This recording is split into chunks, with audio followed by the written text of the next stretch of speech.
Monsieur le député de Jean Talon pour 7 minutes 52 secondes. Merci. Bonjour à tous. Vous avez fait référence tout à l'heure, Monsieur le ministre, à la loi sur les Indiens. Nous, au Parti québécois, on pense que c'est une loi coloniale qui est le successeur de l'Acte des Sauvages, qui visait la dépossession des Premières Nations de leur culture, de leurs terres, l'assimilation. Vous en pensez quoi, cette loi-là? Monsieur le Président, je ne peux pas être en désaccord. Il y a bien des points qu'on réussira à être en désaccord, mais pas sur celui-là. Il y a deux, trois choses. Puis écoutez, vous savez que c'est un enjeu fédéral, mais il faut quand même prendre le temps d'en jaser. Sur la loi sur les Indiens, vous comprenez, quand on parle des nations qui sont toujours assujetties à la loi sur les Indiens, c'est une relation qui est avec le gouvernement fédéral.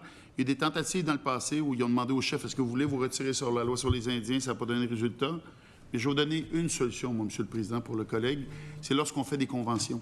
Et on le fait avec les Cris, avec les Nescapis, avec les Inuits. Puis là, je me mets de la pression avec Peter Pan en vous disant ça.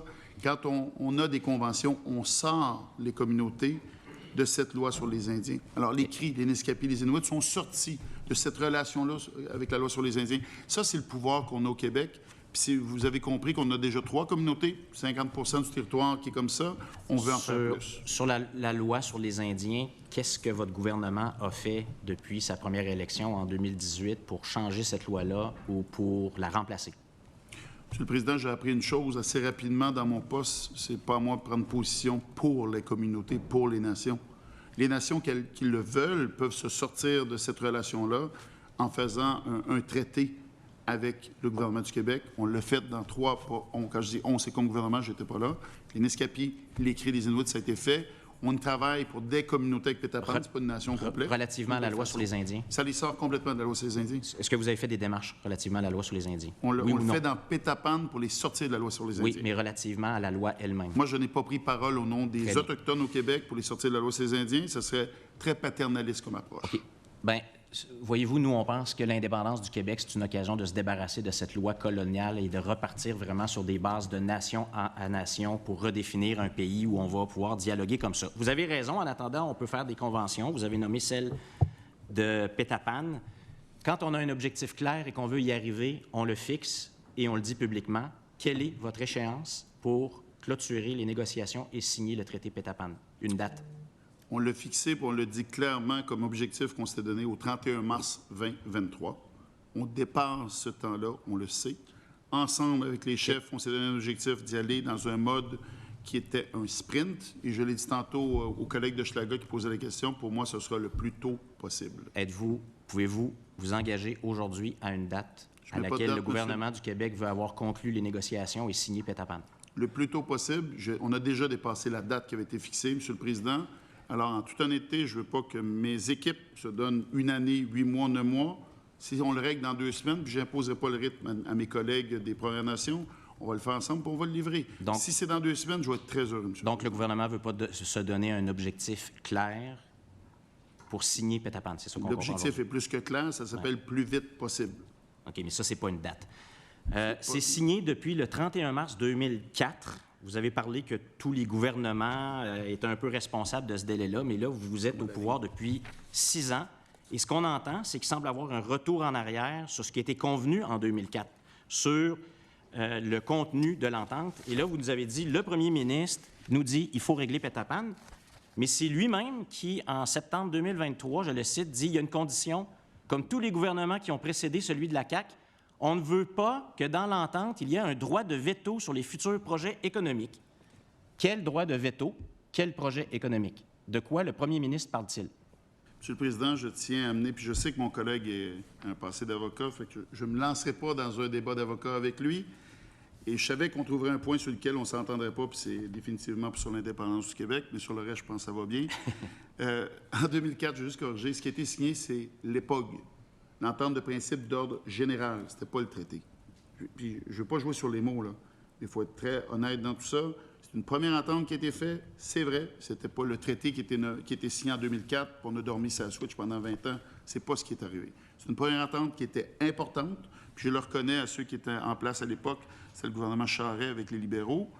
Avant ça, en 2000, avec le gouvernement de M. Landry, on avait avancé aussi. Il y a plusieurs personnes qui ont joué dans ce traité-là, puis on a réussi à avancer Ce que je dis, là, je m'excuse, ce que monsieur. je dis présentement, c'est qu'on va le livrer. Vous savez que j'ai très peu de temps, là, donc j'essaie d'y aller avec des questions courtes, avec des réponses courtes. De quel droit de veto le premier ministre parle-t-il et de quel projet économique le premier ministre parle-t-il? Alors, en réalité, est-ce que ce n'est pas le premier ministre qui a ralenti les négociations? Absolument pas. On a un premier ministre qui me lançait le même défi, qui me demande à chaque semaine un suivi sur Pétapan. Et dans l'entente économique, dans le projet d'entente économique qu'on a avec les chefs Innu, je ne peux pas vous partager les détails, mais il y a des projets de développement économique qui sont inclus là-dedans. Alors, ce n'est pas ça qui ralentit les choses. Ce n'est qu'une question d'arrimage, de faire en sorte que les règles Innu, les règles allochtones, ça fonctionne bien ensemble, c'est tout. On va livrer. Votre gouvernement est toujours en accord avec la Déclaration des Nations unies sur les droits des peuples autochtones? Question courte, réponse courte. J'ai commencé à y répondre tantôt en disant de quelle façon il donnait vie à cette Déclaration des Nations unies. J'ai bien noté dans votre réponse tout à l'heure que vous avez parlé de plusieurs ententes, mais vous n'avez pas nommé Pétapan.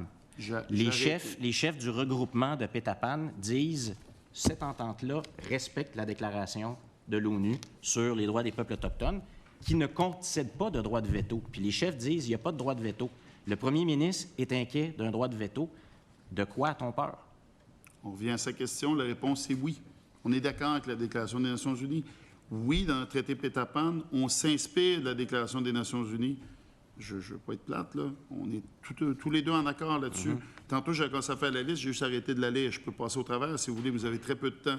Je dis à quel point, dans nos ententes, on inclut... Est-ce qu'il y a Pétapan dans votre liste? Absolument, mais elle n'est pas signée. Je peux bien vous dire, je ne ferai pas de la politique sur une future entente, là. Alors, est-ce qu'on peut revenir de quoi le premier ministre a-t-il peur et pourquoi on ne conclut pas l'entente Pétapan? Monsieur le Président, regardez, je vais vous répondre de façon très claire, là. J'ai des communautés Innu qui m'écrivent des lettres en disant qu'ils sont inquiets. J'ai des communautés allochtones qui m'écrivent en disant qu'ils sont inquiets. C'est normal, Monsieur le Président, de se poser des questions. Je pense que c'est totalement normal et lucide.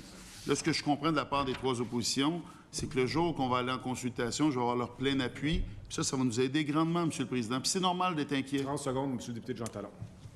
J'aimerais vous amener sur le dossier de Chalk River, des déchets nucléaires et de la communauté Anishinaabe de Québec. Est-ce que vous faites vôtre leurs revendications à l'égard des déchets nucléaires? Monsieur le Président, puis ma réponse va être très, très courte.